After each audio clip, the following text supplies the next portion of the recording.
Good morning. Today is my hindi ko off.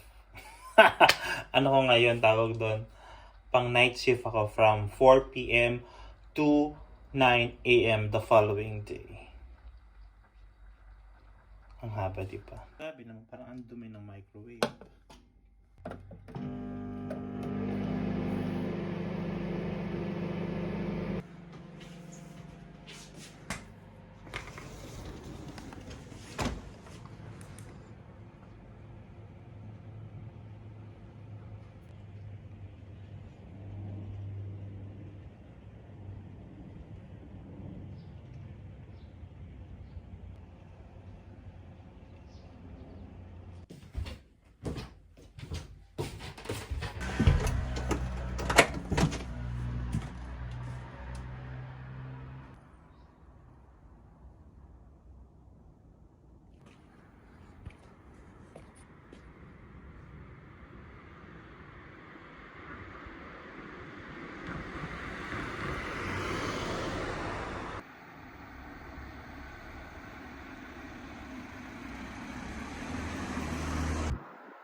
Naman inopen ko yung harap ng aking pintuan dyan para pumasok yung air, para ma-change yung mga air dito sa bahay. Actually, na-adapt ko yun sa trabaho. Ganon sa trabaho. Dati sa dati kong pinagtatrabaho, kahit dito, hindi naman nila ginawa, pero yun ang ginagawa ko. Ino-open ko talaga yung door. Kasi para mag-change ng air, to clean the air, to changes the air.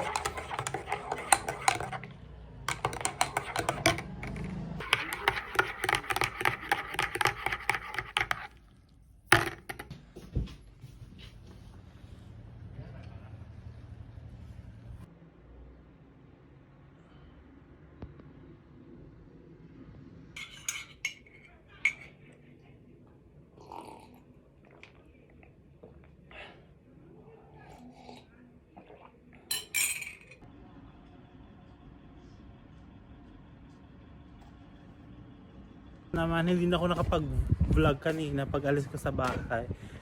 Pero I'm on my on my way. Basta papunta na sa trabaho. Ang pasok is 4 p.m. to 9 in the morning.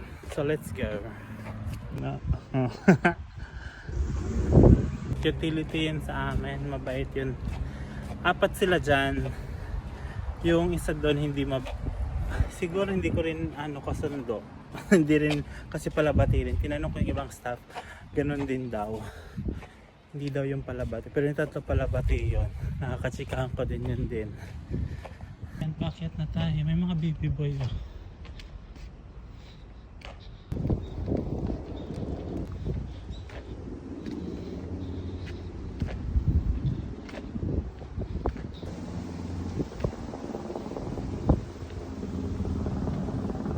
Ang meal ko for today's video pang night shift, lalagyan ko to ng soup, hindi ko to makakain.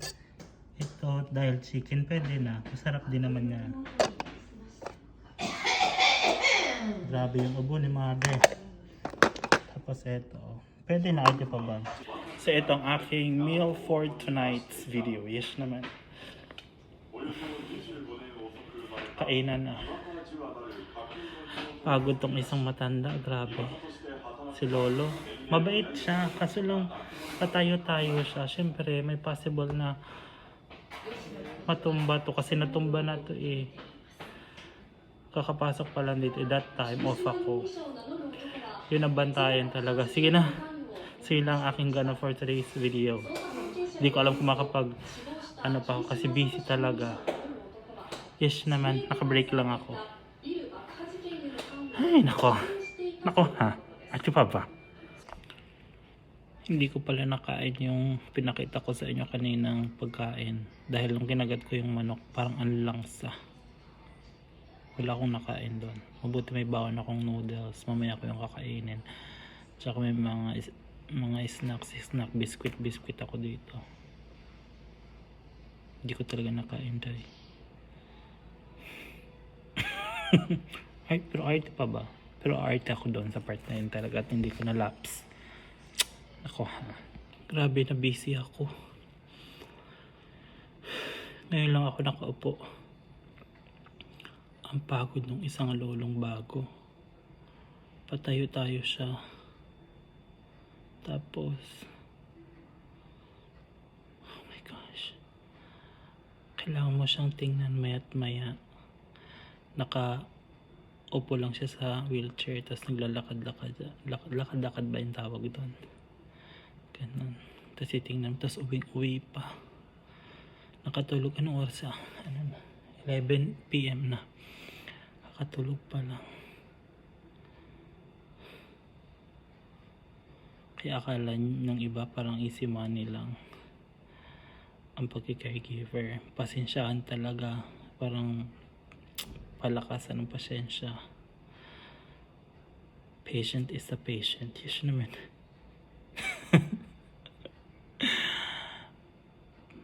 Nakaka-stress din ah. Kasi maya't maya sabihin mo, saan ka pupunta? Ano bang may? Kasi, siyempre tatanungin mo anong cause ng bakit siya nagaganon-ganon. Kasi pag inayaan mo lang, hindi yan kakalma. Pag ganon-ganon. Kasi diba nasanay din ako, hindi naman sa pag nasanay din ako na kahit paano medyo pumetex dito kasi magagaan lang yung mga pasyente. Kaya parang pamalakasan ganon. So sige na, at magpapahinga lang ako ng very light. Nalungkot ako ha. So ayan, anong oras na? 9:50 na. May break kasi ditong 9 AM to 8 AM to 9 AM. Nakatulog ako. May kwento pala ako sa inyo. May chismis ako about sa katrabaho ko. Tinawag ako kahapon. Sabi niya, hindi na, ang apelido kayo hindi na ganito. Kasi naghiwalay na kami ng asawa ko. Sabi ko, ha? Bakit? Ganun lang kabilis dito baghiwal.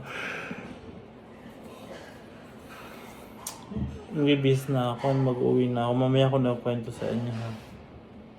Grabe, antok na ako. Matutulog ulit ako sa bahay. Andito muna ako sa Family Mart. Bibili ako ng breakfast ko. Ayan, bibili muna ako ng breakfast ko bago ako matulog kasi hindi ko nakain yung breakfast ko doon. Dahil hindi masarap. Serious naman. Hindi ko na kaya magsalita. Uy. Mag-onigiri lang tayo. Tuna mayo. Then magmamanok tayo.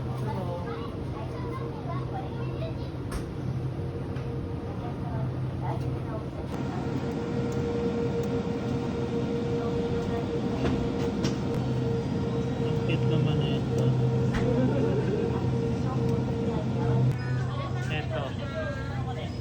Ring donuts. Mabait tong babae sa inuman. Ay, ayan na. Wala na akong may chichika. Mamaya akong ichika sa inyong about sa katrabaho ko. Tsaka yung nakita kong pogi. Just kong pogi kanina. Ayun pala. Okay. Ay. Grabe, ang harot ko naman. Nakita na naman akong pogi.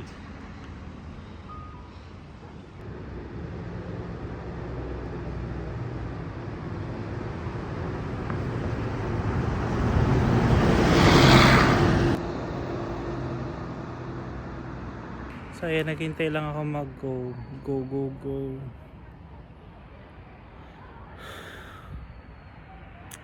Wish naman. So ayan, nandito na ako sa Valority.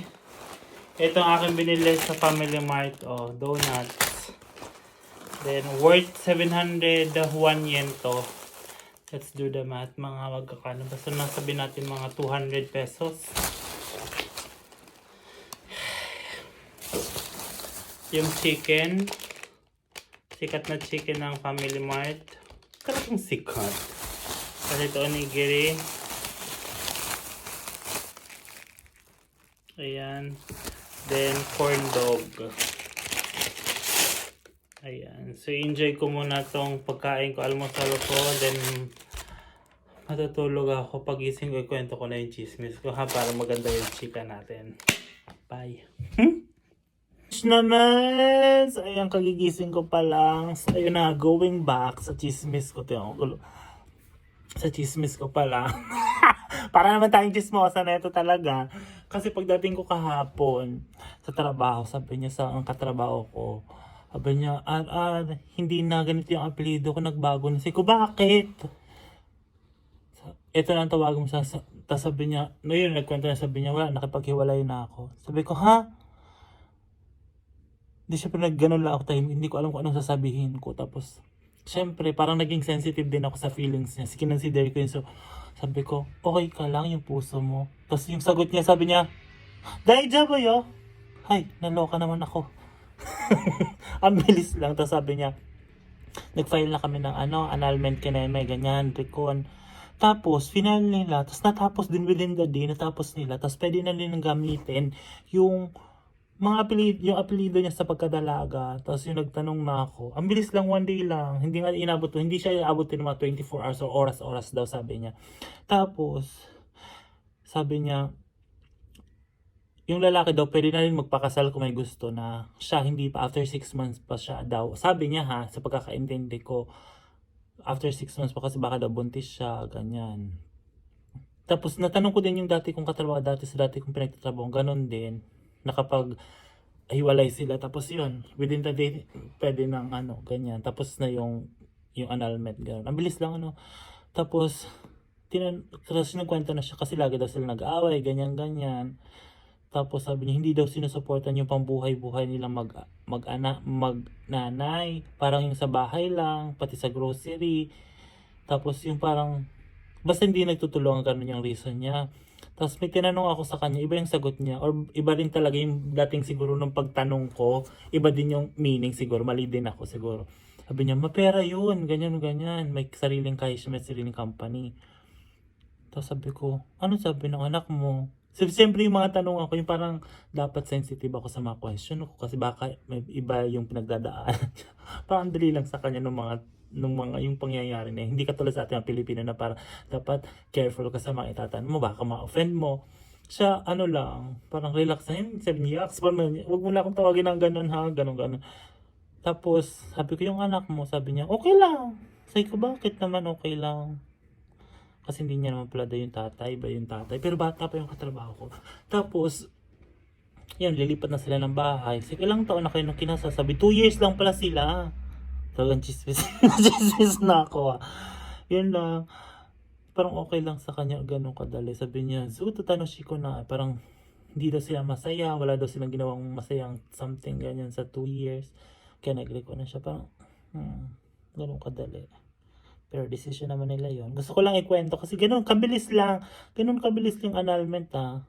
Within the day, nag-file kayo sa City Hall, tapos na. Yung apelido ng pagkadalaga siya, yun ang ginagamit niya. So yun lang, nakwento ko lang. Tapos kinaumagahan, yung katrabaho ko, sabi niya, sino yung bagong ganun, sabi ko, si yun, ganyan. Sabi ko, sinulat ko na yung bago niyang ginagamit ng pangalan. So yun lang, nakwento ko lang. So balik na ulit ako sa tulog. Paba.